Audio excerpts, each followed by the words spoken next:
하나님의 말씀을 보겠습니다. 이사야 49장입니다. 이사야 49장 22절, 23절 우리 한 목소리로 같이 함께 읽겠습니다. 이사야 49장 22절부터 23절 구약성경 1030페이지에 있습니다. 함께 봉독하겠습니다. 주 여호와가 이같이 이르노라. 내가 문 나라를 향하여 나의 손을 들고 민족들을 향하여 나의 기치를 세울 것이라. 그들이 내 아들들을 품에 안고 내 딸들을 어깨에 메고 올 것이며 왕들은 내 양부가 되며 왕비들은 내 유모가 될 것이며 그들이 얼굴을 땅에 대고 내게 절하고 내 발에 티끌을 핥을 것이니 내가 나를 여호와인 줄을 알리라. 나를 바라는 자는 수치를 당하지 아니하리라. 아멘. 기도드리겠습니다. 하나님 아버지, 이 시간에 또 하나님의 말씀을 전하고 듣고자 합니다. 성경에서 알려주는 하나님의 뜻을 우리 또 믿음의 조상들이 잘 요약 정리했는데 하나님 성경이 말하는 것이 무엇인지를 또 내 마음대로 판단하고 믿는 것이 아니라 교회가 역사적으로 공적으로 객관적으로 잘 정리한 그대로 믿고 따르게 도우소서. 하나님께서 이 시간 온전히 주장하여 주시기를 바라고 예수 그리스도의 이름으로 기도드렸습니다. 아멘. 오늘 본문은 이제 하나님께서 그 세상의 왕들, 세상의 통치자들, 공직자들, 그러한 사람들을 사용하셔서 교회를 지키고 보호하시는 그러한 일을 하게 하신다라는 그러한 내용이 기록되어 있는 거예요. 그래서 하나님이 역사하시는데 이전에는 이스라엘 백성들을 침략하고 멸망시키던 자들이 이제는 하나님의 은혜로 말미암아 이스라엘 백성들을 보호하고 지키는 그러한 일을 하게 하나님이 하시겠다. 하나님이 이스라엘 백성들을 위해서 세상의 왕들을 사용해서 그렇게 구약교회죠. 교회를 보호하겠다. 이렇게 말씀을 하시는 것입니다. 이제 이것에 관련된 부분을 우리가 좀 살펴볼게요. 1항이 없나요? 제가 뺐나? 네. 1항에 보게 되면 이제 교회의 보다 나은 정치와 건덕을 위해서 일반적으로 총회와 지방의회, 그러니까 노회, 이제 총회, 노회가 있어야 된다라고 했는데 2항에서는 무엇을 이야기를 하는 거냐면 이 총회, 노회를 그럼 누가 소집을 하냐? 오늘날에는 당연히 교회에서 교회가 목사들이 이제 그 회의 규칙에 따라서 당연히 교회 총회니까 교회가 소집을 해야 되는 것 아닙니까? 우리는 너무나 당연한데 근데 이렇게 교회의 노회나 총회를 교회가 소집하는 것이요 불과 얼마 전이었어요. 그러니까 우리가 공부하는 웨스트민스터 신앙 고백서도요 이 신앙 그 총회가 목사들의 총회가 소집됐거든요. 목사들 모여서 이제 교리를 정리하고 예배를 어떻게 드리고 교회 정치를 어떻게 하고 그것을 정리하기 위해서 목사들이 모이는데 목사들 스스로 자원해서 목사들이 모이자 그래서 모인 게 아니고 영국 의회 있잖아요. 마치 우리나라 국회 그러한 그 국회의원들이 목사들 모이라 그래갖고 모여갖고 이게 결정된 거예요. 그러니까 그때까지는 이제 국가의 공직자가 교회의 회의를 소집할 수 있었어요. 소집해갖고 교회를 회의를 하게 하고 그래서 이러한 어떤 신앙 고백들을 이제 교회의 여러 가지 결정들을 그렇게 하라고 국가 공직자가 권한이 있었어요. 그러다가 이제 웨스트민스터 총회 이후로 점점 지나면서 이제 교회의 일은 교회가 담당하고 국가의 일은 국가가 담당하는 정교 분리, 서로 상관하지 않고 알아서 살아가라 이런 게 아니라 교회의 영역은 당연히 교회가 감당해야 되는 거죠. 국가의 영역은 당연히 국가의 공직자들이 감당해야 되는 거죠.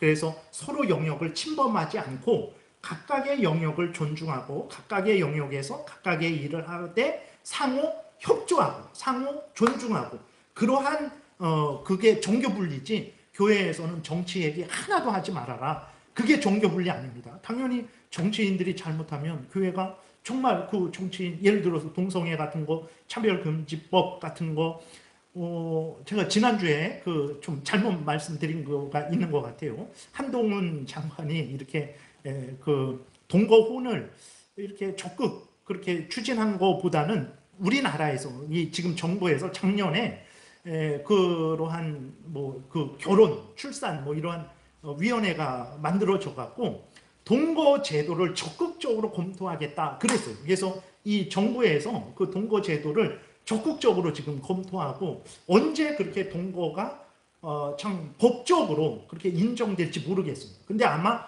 조만간에 그렇게 될 것 같아요. 그것을 지금 정부에서 그렇게 하고 있어요. 왜 그러냐? 출산을 장려하기 위해서 그렇대요. 아니 결혼을 해도 아기를 안 낳는데 동거하는 사람이 아기를 낳겠습니까? 아니 상상을 해보세요. 결혼을 정식으로 해도 아기를 안 낳는데 동거하는 사람들이 그 동거는요 거기에 조항에 보게 되면 아주 헤어지기 쉬워요. 한쪽이 그냥 나 동거 안 하겠다. 그러니까 이게 신고하면 동거로 인정받습니다. 그래서 그게 가정처럼 여러 가지 혜택을 받아요. 정식 결혼해서 가정을 이루는 것처럼 혜택을 여러 받아요. 그리고 깨어지는 것도 쉬워요. 정식 결혼한 사람들은 그 법원에 가서 그렇게 해야 되잖아요. 정식 재판 절차를 거쳐서 이혼이 돼야 되잖아요. 그것도 지금 쉽게 많이 이혼되잖아요. 근데 이 동거 제도는요, 정식 결혼이 아니기 때문에 한쪽에서 나 동거 못하겠다. 그렇게 하면 그 동거 계약이 깨져버리는 거예요. 그래서 같이 안 살아도 돼요. 근데 아기를 많이 낳겠어요. 그러니까 그런 차원에서는 우리 그리스도인들이 그래서는 안 된다. 진짜 나라의 출산을 장려하고 나라가 복되기를 바란다면 그러한 잘못된 그러한 생각을 하지 말고 정말 정식으로 올바르게 결혼을 하게 해야 된다. 이런 주장을 얼마든지 할 수 있는 거예요. 나쁜 정치인이 이렇게 하면 우리 그리스도인들도 이제 내 편, 네 편 그런 거 떠나서 잘못된 것은 잘못됐다고 말을 할 수 있는 거죠. 교회에서 정치 얘기하면 안 된다. 한마디도 하지 말아야 돼. 아닙니다. 그러니까 교회가 예를 들어서 뭐 이쪽 편이 되라 저쪽 편이 되라 그렇게는 하면 안 되죠. 왜냐면 이쪽 편이 다 완전합니까? 그러지 않아요. 저쪽 편이 악마입니까? 또 그러지는 않아요. 그렇기 때문에 그런 식으로 교회가 정당화되면 안 되는 것이지 정치인들이 잘못을 행했는데도 교회는 복음만 얘기하고 하나님만 얘기해야지 이러면 안 되죠. 그 잘못 행한 것이 교회에도 영향을 끼치고 국민 전체에도 악영향을 끼치고 우리 후손들에게도 악영향을 끼친다면 그것은 잘못된 정책입니다. 그것을 따라서는 안 됩니다. 교회가 직접적으로 교회의 존립에 영향이 있을 때는 교회의 이름으로 저항을 할 수 있겠죠. 그러나 그런 차원이 아닐 때에는 개인적으로 여러분들이 국민이잖아요. 국민이니까 각 국민으로서 이제 거기에 저항을 할 수 있겠죠. 그러니까 교회에 직접 관여된 일이 아닌데 예를 들어서 제일장로교회의 이름으로 백석교단의 이름으로 왜 그 장관을 시켰습니까? 그 장관 그만 시키세요. 왜 국회의장을 그 사람으로 시켰습니까? 다른 사람으로 바꾸세요. 이거는 정치 고유의 영역이잖아요. 우리들이 예를 들어서 집사님을 세우고 권사님을 세울 때 대통령이 왜 그 사람을 권사로 세워요? 왜 그 사람을 집사로 세워요? 말도 안 되는 거거든요. 마찬가지로 정치 고유의 영역에 대해서 교회의 이름으로는 간섭할 수 없어요. 그거는 대통령이 예를 들어서 함께 일할 국무위원들을 그 뜻대로 뽑는 거죠. 그거는 우리가 간섭할 수 없어요. 그런데 참견하지 말라라는 것이지 예를 들어서 국가의 결혼제도, 가정의 제도 그러한 것들에 대한 남녀의 구별 이런 것들을 없이 하는 일을 할 때에는 성경과 반대되는 일이잖아요. 예를 들어서 일 안 하고도 다 먹고 살 수 있도록 해주겠다. 그건 거짓말이고 그거는 하나님의 뜻을 거역하는 일이죠. 그런 잘못된 일에 대해서는 우리가 겸손히 그것은 잘못된 일입니다. 그런 정책을 피면 결국은 나라에도 해가 됩니다. 뭐 이렇게 건의는 할 수 있겠죠. 그리고 교회에 직접적인 피해가 됐을 때 마치 북한과 같이 김정은 같이 교회를 완전히 핍박하고 억압을 할 때에는 가만히 당하면 안 되죠. 그 전에 아주 교회의 이름으로 일어나서 저항을 해야죠. 그러다가 우리 그리스도인들이 순교하게 되면 어쩔 수 없는 것이고 가만히 있을 수는 없죠. 교회가 그렇게 직접적인 피해를 그래서 교회의 존립이 위태하게 될 때는 교회의 이름으로 나아가서 적극적으로 저항을 해야 되는 거예요. 그러나 그러지 않은 부분들에 있어서는 이제 함부로 교회의 이름으로 정치에 간섭하지 말아라. 이게 종교 분리지, 교회에서 뭐 정치 얘기는 하나도 하지 말아라, 이런 것이 아닙니다. 오히려 잘하고 있는지 잘못하고 있는지, 물론 이렇게 이쪽도 이렇게 생각할 수도 있고 저렇게 생각할 수도 있는 문제에 있어서는 함부로 말하면 안 되겠지만, 예를 들어서 도둑질을 했는데 도둑질했다라고 말 못하면 안 되죠. 그래서 그러한 부분들에 대해서는 얼마든지 교회가 이야기할 수 있는 거예요.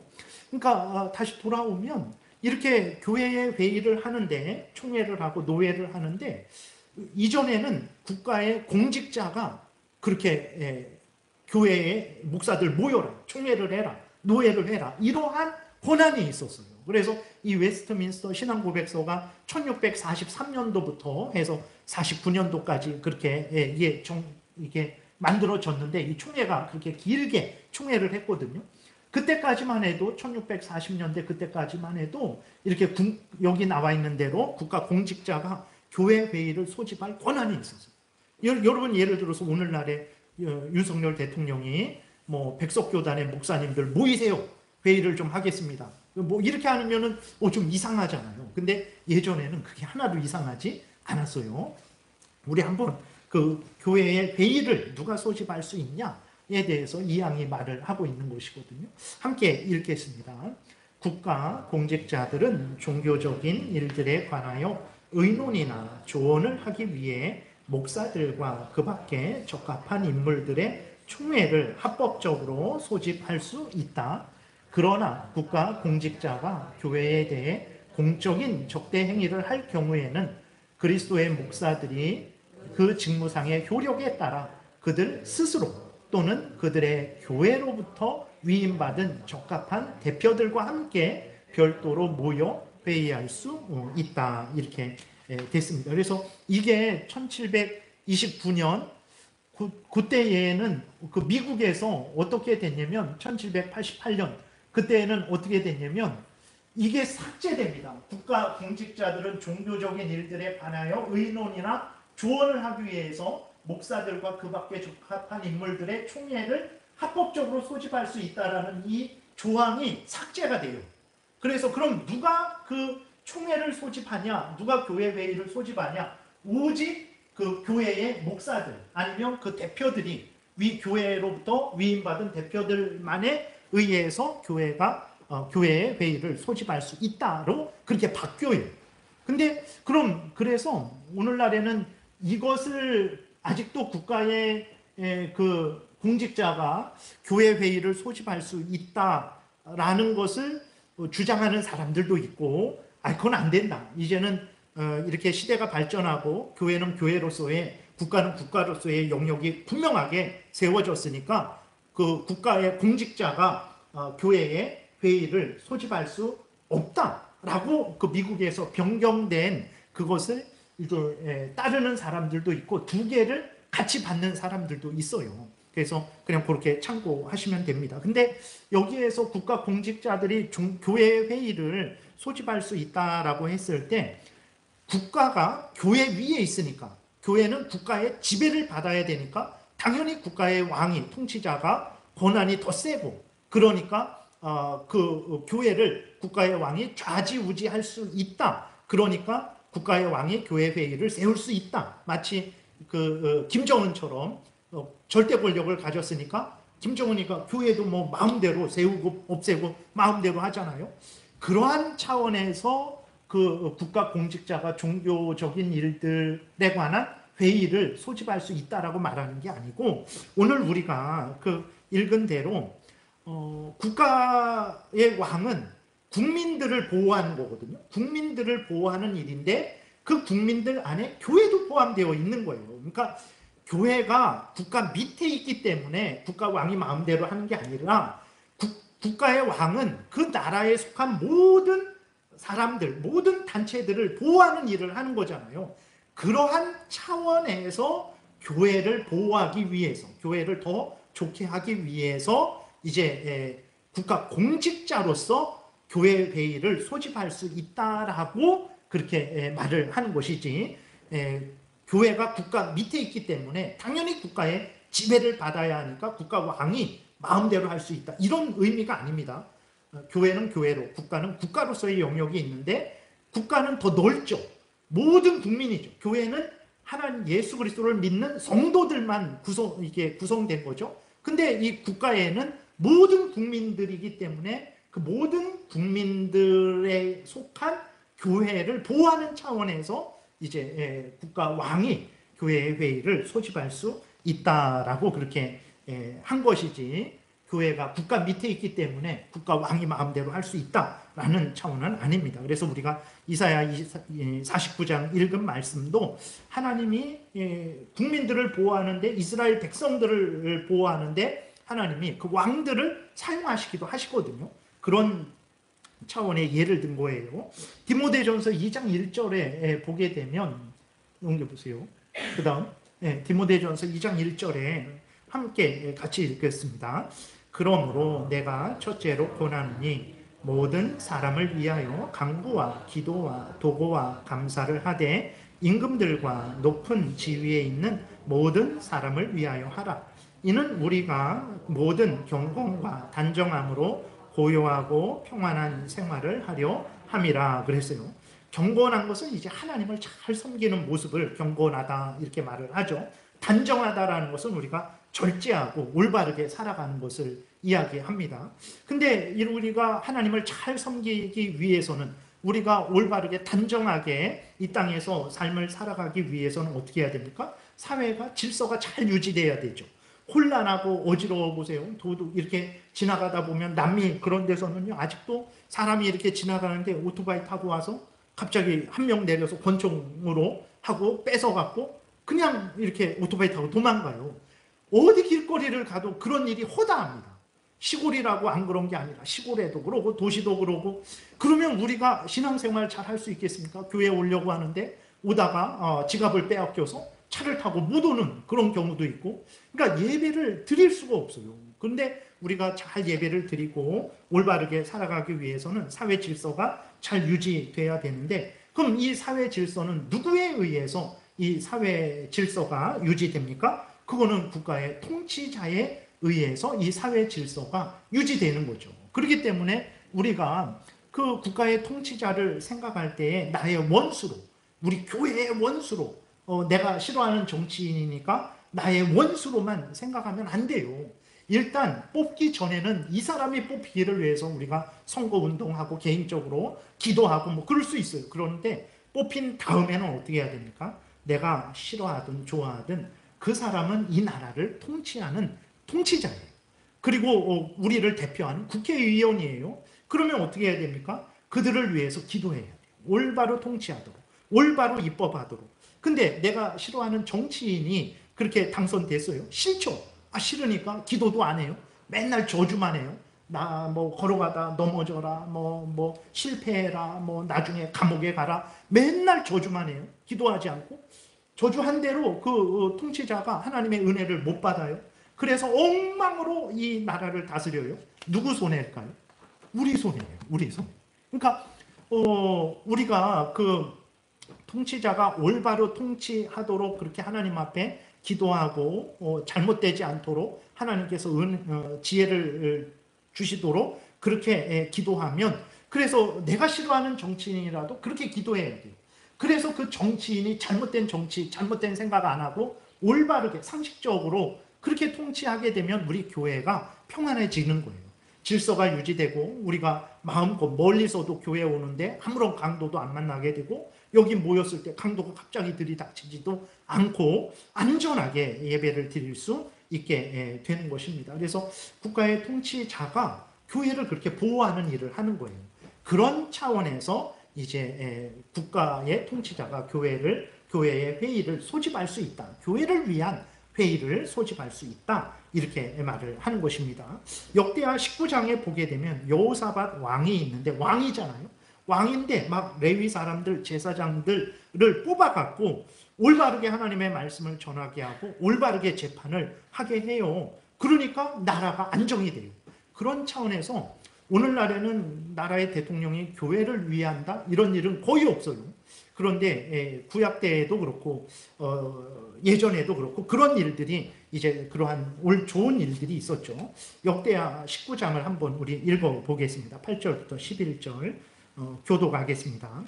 여호사밧이 또 예루살렘에서 레위 사람들과 제사장들과 이스라엘 족장들 중에서 사람을 세워 여호와께 속한 일과 예루살렘 주민의 모든 송사를 재판하게 하고 그들에게 명령하여 이르되 너희는 진실과 성심을 다하여 여호와를 경외하라. 어떤 성읍에 사는 너희 형제가 혹 피를 흘림이나 혹 율법이나 계명이나 율례나 규례로 말미암아 너희에게 와서 송사하거든 어떤 송사든지 그들에게 경고하여 여호와께 죄를 범하지 않게 하여 너희와 너희 형제에게 진노하심이 임하지 말게 하라. 너희가 이렇게 행하면 죄가 없으리라. 여호와께 속한 모든 일에는 대제사장 아마랴가 너희를 다스리고 왕에게 속한 모든 일은 유다 지파의 어른 이스마엘의 아들 스바랴가 다스리고 레위 사람들은 너희 앞에 관리가 되리라. 너희는 힘써 행하라. 여호와께서 선한 자와 함께 하실지로다 하니라. 그러니까 여호사밧 왕이 이제 그 제사장들 이런 사람들을 세워서 올바르게 국민을 다스리도록 그러한 제도를 이렇게 만든 것을 우리가 보게 됩니다. 물론 구약의 이스라엘은 특별한 나라예요. 하나님이 직접 다스리는 나라죠. 하나님이 왕을 통해서 그 구약 이스라엘 나라 자체가 교회예요. 구약 이스라엘은 교회거든요. 그런 차원에서 이제 그럼에도 불구하고 왕이 있었음에도 불구하고 그 왕이 이런 신앙적인 부분에 있어서도 그렇게 일을 교회를 위한 백성들을 위한 일을 할 수 있었던 거죠. 그 다음에 마태복음 2장 4절에도 보게 되면 헤롯 왕이 교회의 지도자를 모아요. 그래서 예수님이 언제 어디에서 나냐 이런 것들을 묻거든요. 같이 읽겠습니다. 왕이 모든 대제사장과 백성의 서기관들을 모아 그리스도가 어디서 나겠느냐 물으니 이르되 유대 베들레헴이오니 이는 선지자로 이렇게 기록된 바 하면서 이제 베들레헴에서 날 것이다 라고 그 하나님의 미가서의 말씀을 그렇게 인용을 하고 있죠. 그러니까 헤롯 왕이 성경에도 보게 되면 그 종교 지도자들을 모아갖고 그것을 문의를 했었죠. 그러니까 국가 왕이라고 할지라도 교회에 대해서 모릅니다. 하나님에 대해서 몰라요.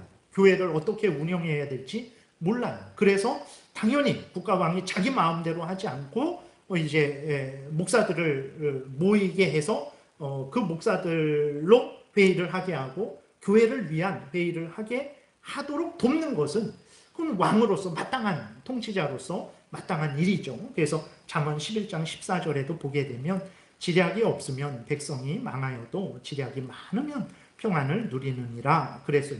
그러니까 교회에 대해서 잘 모르니까 교회의 목사들을 이제 모아서 교회를 위하는 일들을 이렇게 하게 하는 거죠. 역사적으로도 보게 되면 성경의 외에 역사적으로도 보게 되면 우리가 니케아 신조라고 있는데 예수 그리스도 어떤 이단이 있었냐면 예수 그리스도는 원래부터 계셨던 하나님이 아니다. 그러니까 요한복음 1장에 보게 되면 태초에 말씀이 계십니다. 이 말씀이 하나님과 함께 계셨으니 이 말씀은 곧 하나님이시다. 이렇게 말을 하거든요. 그러니까 성자 하나님 예수 그리스도가 원래부터 하나님, 성부 하나님하고 원래부터 계셨다라는 거예요. 근데 이 아리우스라는 사람이 있었는데 뭐라고 말했냐면 예수 그리스도는 원래부터 있었던 하나님이 아니다. 원래부터는 성부 하나님만 있었고 성자 하나님 예수 그리스도는 성부 하나님에 의해 피조된 자다. 그러니까 원래부터는 성부 하나님 혼자 있었고 성자 하나님은 없었던 때가 있다. 피조된 때에 그때 생긴 거다. 이렇게 주장하는 이단이 있었거든요. 그래서 교회가 아주 혼란해졌어요. 성경에 보게 되면 요한복음 1장에서도 분명히 예수 그리스도는 원래부터 태초부터 창조되기 전부터 원래부터 영원한 때부터 하나님과 함께 계셨다. 이렇게 말을 하는데 다른 말을 하는 거죠. 그래서 교회가 아주 혼란하게 됐어요. 그러니까 로마의 콘스탄틴 황제 있잖아요. 기독교를 공인하고 그 황제가 교회의 그 감독들을 모읍니다. 목사들을 모아서 회의를 하게 해서 그 잘못된 그 이단 주장을 한 아리우스를 정죄하고 예수 그리스도는 원래부터 계셨던 하나님이시다, 삼위일체에 대해서 그것을 명확하게 그렇게 정리하게 되거든요. 그래서 그러한 일들이 있었어요. 그래서 이제 국가의 통치자가 교회를 올바르게 위하기 위해서 이렇게 회의를 소집했던 그런 예들이 있고, 앞에서도 말씀드렸지만 우리가 배우는 이 웨스트민스터 신앙고백서도 목사들이 모인 게 아니에요. 목사들이 그렇게 모이자 그래서 모인 게 아니고, 의회가, 영국 의회가 목사들을 모이라 그래서 이 복된 신앙고백서가 만들어진 거예요. 그런 차원에서 이제 공직자가 교회 회의를 소집할 수 있다. 근데 교회가 국가 밑에 있으니까 당연히 지배를 받아야지, 이런 의미가 아니라 공직자는 모두를 위하는 일을 해야 되잖아요. 그렇기 때문에 국가 공직자가 교회를 위해서 교회의 회의를 소집할 수 있다, 이런 주장을 여기 한 거예요. 근데 항상 공직자가 교회를 위한 것만은 아니에요. 지금 북한에 보세요. 나라의 통치자 그 김정은 때문에, 그 김일성, 김정일, 김정은 때문에 북한에 있는 교회가 쑥대밭이 됐어요. 완전히 폐허가 됐습니다. 겨우 지하에서 그렇게 은밀하게 하나님을 믿는 상황이 되어버린 거죠. 그렇게 되니까 또 주의해야 되는 거예요. 무조건 공직자에게 모든 권한을 줘서는 안 되는 거예요. 그래서 미국에서 어떻게 했냐면 그걸 분리했던 거예요. 그래서 왜냐면 영국에서 있던 사람들이 미국에 왔는데 영국의 그 왕들이 하도 교회를 흔드니까 미국에 와서는 그 영국의 왕이 교회를 흔드는 그 제도를 없애버린 거예요. 그래갖고 교회는 오직 교회의 그 목사들, 장로들에 의해서만 그렇게 회의가 소집될 수 있고, 절대로 왕이, 국가의 공직자가 교회의 영역에 간섭할 수 없다라고 이렇게 분리시켜 버린 것이거든요. 그래서 중요한 것은 이렇게 두 개를 같이 받는다라는 것을, 그래서 아직도 공직자가 교회를 위해서 소집을 할 수 있다를 인정하는 사람들도 있고, 안 된다, 교회의 일은 교회의 목사들이 교회에서만 해야 된다 하는 사람들이 있고, 이 두 개를 같이 인정하는 사람도 있어요. 그래서 여러분들이 그냥 그렇게 참고를 하시면 됩니다. 그 다음에는 이제 사망을 보겠습니다. 좀 이렇게 딱딱하고 어려운데 여러분들이 그냥 이렇게 그래도 이렇게 좀 하시면, 나라의 그 어떤 통치자가 교회에 대해서 어떤 일을 할 때, 저것은 잘못된 일인데, 저것은 옳은 일인데, 저것은 우리가 저항해야 되는데, 그러한 것들에 대한 생각이 좀 이렇게 달라지게 될 거예요. 사망을 같이 한번 읽겠습니다. 총회와 지방의회는 신앙에 관한 논쟁들과 양심의 문제들을 결정하고 하나님께 드리는 공적 예배와 교회의 정치를 더 질서 있게 하기 위한 규칙과 지침을 확정하고, 잘못된 교회 정치에 대하여 고소를 접수하고 그 고소들을 권위 있게 재판한다. 이 재판에서 발표한 법령이나 결정들은 그것이 하나님 말씀에 일치한다면 존경과 복종으로 받아야 하는데, 그것들이 하나님 말씀에 일치하기 때문만이 아니라 그것들을 제정한 권세 때문에라도 말씀에서 명하신 하나님의 규례로서 존경과 복종으로 받아들여야 한다.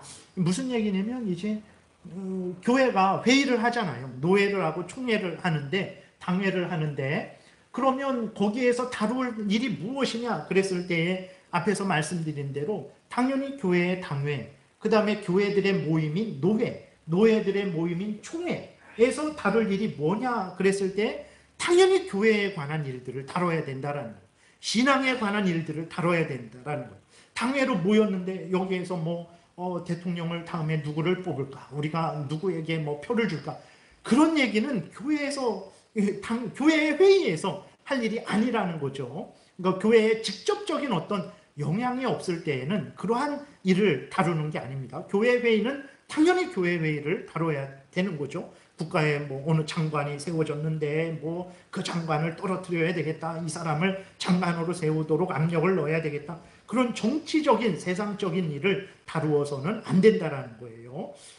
예를 들어서 설교할 때에도 당연히 하나님의 말씀을 전해야지 세상에서 이상한 그러한 신변 잡기 같은 그러한 이야기들, 세상에서 뭐 연예인 이야기 이런 거 전하면 안 되는 것처럼 마찬가지입니다.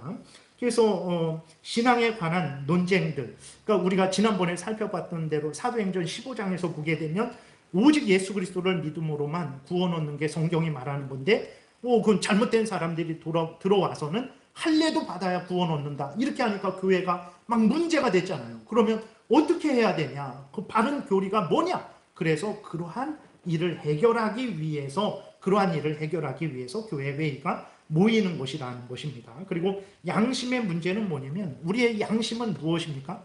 하나님이 우리에게 양심을 주셨어요. 그 양심에 하나님의 법을 주셨어요. 그래서 우리가요, 믿지 않는 사람들도요, 자기 양심에 새겨진 그 하나님의 법대로 살아가지 않으면요, 양심에 찔려요. 그래갖고 뭔가 좀 찝찝하고 이러면 안 되는데 하는, 예를 들어서 믿지 않는 불신자도요, 부모님에게 막 욕을 하고 불효하고 부모님에게 함부로 했잖아요. 그러면 그 양심에 찔려요. 왜 그러냐면 하나님이 양심에 하나님의 법을 알려줬거든요. 그래서 그 양심대로 산다라는 것은 무슨 말이냐면, 내 마음대로 산다라는 말이 아니고 하나님이 나에게 주신 이 하나님의 법대로 내가 살아가겠다라는 거예요. 양심의 자유는 하나님이 나에게 하나님의 법대로 살아가도록 나에게 양심을 주셨는데, 내 양심이 증거한다. 하나님의 법대로 살아가라고 내 양심이 증거한다.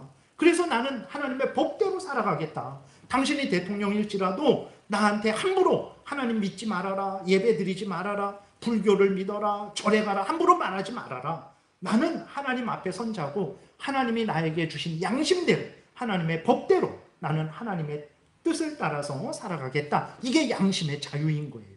그러니까 교회 회의가 다뤄야 될 문제는 그 신앙에 관한 문제, 우리가 하나님의 법대로 살아갈 수 있도록 우리의 양심을 편안하게, 그러한 양심을 올가매는 그러한 일들을 제거해 줘야 되죠. 우리가 마음껏 하나님을 섬길 수 있도록 그렇게 돕는 일을 하는 것이 교회의 회의라는 것입니다. 그래서 여러 가지 예배를 또 어떻게 드릴까, 그 다음에 교회 정치를 어떻게 더 질서 있게 할까, 어떤 규칙도 세우고 지침도 세우는 것이죠. 또 잘못된 것에 대해서는, 예를 들어서 지난번에도 얘기했지만 제가 이단의 가르침을 신천지 얘기를 했어요. 그럼 가만히 있으면 안 되죠. 제가 교회 나가라는데도 안 나가고 계속해서 여기 앞에 서서 신천지 이만희가 하는 말을 계속해요? 그럼 안 되죠. 그럼 어떻게 해야 됩니까? 교회에서 해결이 안 되니까 노회에 고소를 해야 되는 거예요. 그래서 나를 질의해달라고 이제 제일장로교회에서 고소를 하게 되는 거죠. 그러한 이제 문제, 교회 정치에 대한 여러 가지 그러한 교리에 대한 그러한 것들을 접수해서 이제 권위 있게 재판을 하는 거죠. 그리고 교회에서 그 노회에서 결정이 됐으면, 지난주에 말씀드린 대로 교회는요, 노회에서 결정된 그 결정에 따라야 돼요. 반드시 따라야 됩니다. 그리고 총회에서 결정했으면 노회도 교회도 따라야 돼요. 왜냐하면 하나님의 말씀에 맞게 결정했으니까 당연히 하나님의 말씀으로 믿고 따라야 되는 것이고, 두 번째로는 말씀드린 대로 성경에 보게 되니까 당회가 있고 노회가 있고 총회가 있는 게 하나님이 세우신 제도인 거예요. 하나님이 세우신 제도 절차에 따라서 그 일이 결정됐으니까 하나님의 말씀이 맞기 때문에 따라야 되고, 하나님이 세우신 절차와 제도에 맞게 결정이 있기 때문에 따라야 되는 거예요. 네. 그래서 우리가 대통령에게 어떤 국회가 입법을 했어요. 그러면 왜 따라야 됩니까? 내가 싫은 사람이고 싫어하는 법일지라도 첫 번째로 그 성경에 어긋나지 않으면 그 법을 따라야 되고, 두 번째로는 그 국회의 권위 때문에 그러죠. 국민들이 그 사람들을 뽑아서 국회의원들이 회의를 이제 구성한 거잖아요. 그런 권위가 있는 거예요. 그러니까 마찬가지로 하나님의 법에 맞기 때문에 따라야 되고, 그 노회, 당회, 노회, 총회가 이 정치 제도가 하나님의 세우신 제도이기 때문에, 그 권한을 주신 것이기 때문에 따라야 된다라고 이렇게 말을 하고 있는 것입니다. 그 다음에 사항을 보겠습니다. 사항을 보게 되면 함께 읽겠습니다. 사도 시대로부터 모든 총회와 협의회는 전체 회의나 개별 회의를 막론하고 과오를 범할 수 있고 실제로 여러 번 오류를 범하였다. 그러므로 회의들은 신앙과 생활의 법칙으로 여겨져서는 안 되고 신앙과 생활의 도움으로 사용해야 된다. 그러니까 총회 때 그렇게 결정할 때에 이제 하나님이 은혜 주셔서 하나님의 법에 맞게 결정을 합니다. 그리고 그 노회, 당회, 노회, 총회의 이러한 제도도 하나님이 세우신 제도이기 때문에 따라야 되는데, 근데 인간인지라, 죄로 오염되고 부패된 인간인지라 항상 그 회의를 올바르게 하지는 못했어요. 예를 들어서 우리나라 신사 참배가 있죠. 1938년도에 대한예수교 장로회, 아직까지 이렇게 뭐 합동 측, 뭐 통합 측, 뭐 고신 측 이렇게 나누어지기 전에 한 교단이었거든요. 하나였어요, 장로회가. 근데 그때 그 1938년도에 그 27회 총회 때에 그 무슨 결정을 했냐면 신사 참배를 결정을 합니다. 근데 이 교회 회의에서 총회 때에 목사들이 모여서 신사 참배하는 것이 합당하다. 이제부터는 신사 참배해야 된다라고 결정을 하고 신사 참배하지 않는 목사들은 기독교인도 아니다. 이런 회의를 해요. 있을 수 없는 회의가 되는 거죠. 신사라는 게 뭐냐면 일본 귀신들이에요. 일본 종교인데, 그러니까 귀신들을 모아둔 사당이에요. 귀신들 모아둔 사당이 그 귀신들 모아두고 거기에서 제사 드리는 곳이 신사예요. 그러니까 마치 선앙당 같은 곳이죠. 선앙신을 모셔놓고 거기에서 뭐 이렇게 가서 제사하고 뭐 그러는 것처럼 신사가 일본 귀신들을 모아둔 거예요. 거기에 천황의 조상신들, 그 다음에 뭐 나라를 위해서 이렇게 죽었던 그러한 영웅신들, 그런 것들을 모아둔 게 신사예요. 그 신사에 가서 절하라는 거예요. 그 귀신들을 섬기라는 거예요. 기독교인이 그렇게 할 수 없죠. 이거는 있을 수가 없죠. 그렇게, 아니요, 여러분들 이렇게 무당집에 가서 그 무당이 모셔놓은 그 신주단지에 절하라 그러면 우리가 할 수 있겠습니까? 그건 할 수가 없는 건데, 일본이 이제 마지막 그 전쟁 말미로 가면서 이제 수세에 몰리고 그러니까 엄청나게 우리나라를 더 이렇게 핍박을 하고 우리나라를 옥죄죠. 그래갖고 30년대 후반에는 정말 신사참배하지 않고는 견딜 수가 없을 정도로 총회를 하는데, 막 지방에서 그 대표가, 교회 대표가 오잖아요. 그러면 경찰 2명이 따라와요.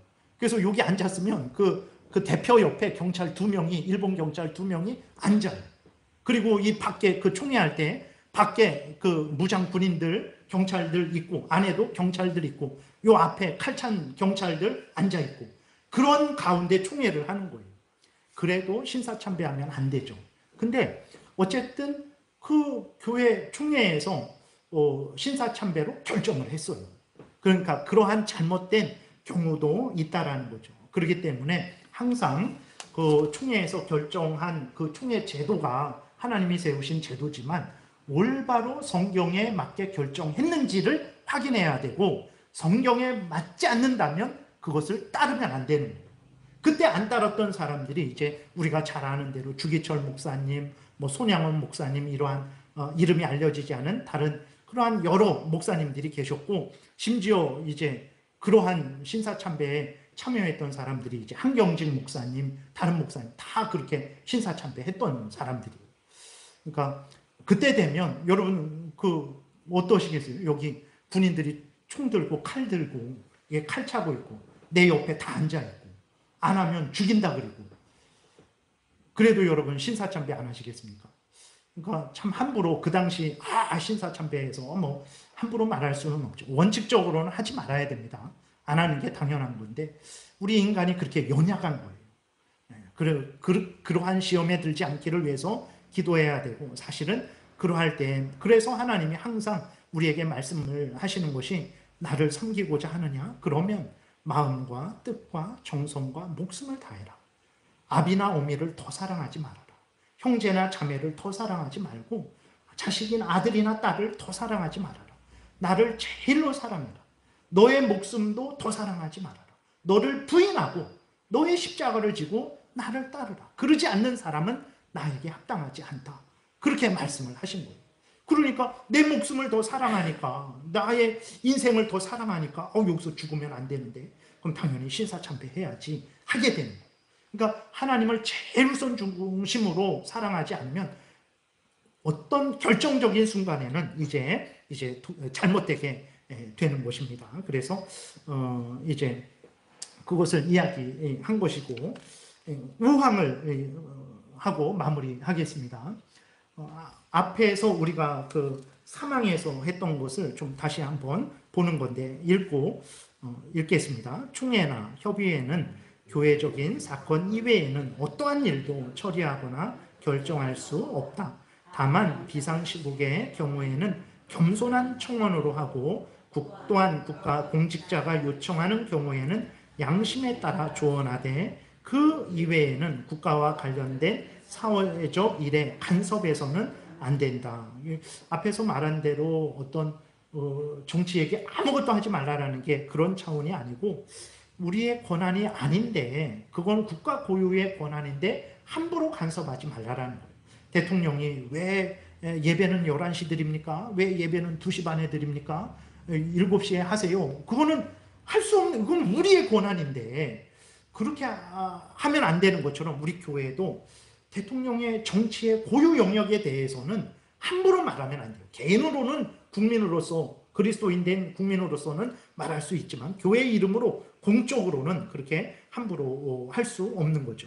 근데 언제 그렇게 교회가 말할 수 있냐 그랬을 때에는 이제 비상시국의 경우 아주 심각한 교회의 존폐가 걸려 있을 때에는 교회 이름으로 얼마든지 말을 할 수 있어요. 심지어 무력 저항도 할 수 있습니다. 안 그러면 교회가 완전히 없어지니까 무력 저항도 할 수 있는 거죠. 그 다음에 대통령이 공직자가 요청을 할 때 있잖아요. 어떤 큰 문제가 있을 때 대통령이 가끔 교회의 원로들을 막 이렇게 초청을 하잖아요.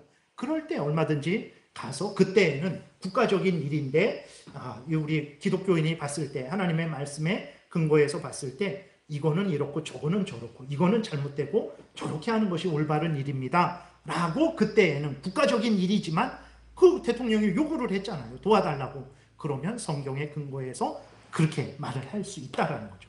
그러지 않은 일에는 교회에서는 교회의 회의는 교회에 관한 신앙에 관한 일들에 대해서만 그렇게 다루어야 된다라는 거예요. 그러지 않으면 이 교회가 정당처럼 되죠. 시민단체처럼 되겠죠. 그렇게 되면 복음이 올바르게 선포되지 못하겠죠. 결국은 하나님의 영광이 가려지고 우리가 하나님이 주시는 은혜를 누리지 못하게 되는 거죠. 그것을 이제 교회 회의에 대해서 말을 한 것입니다. 기도드리겠습니다. 하나님 아버지 감사합니다.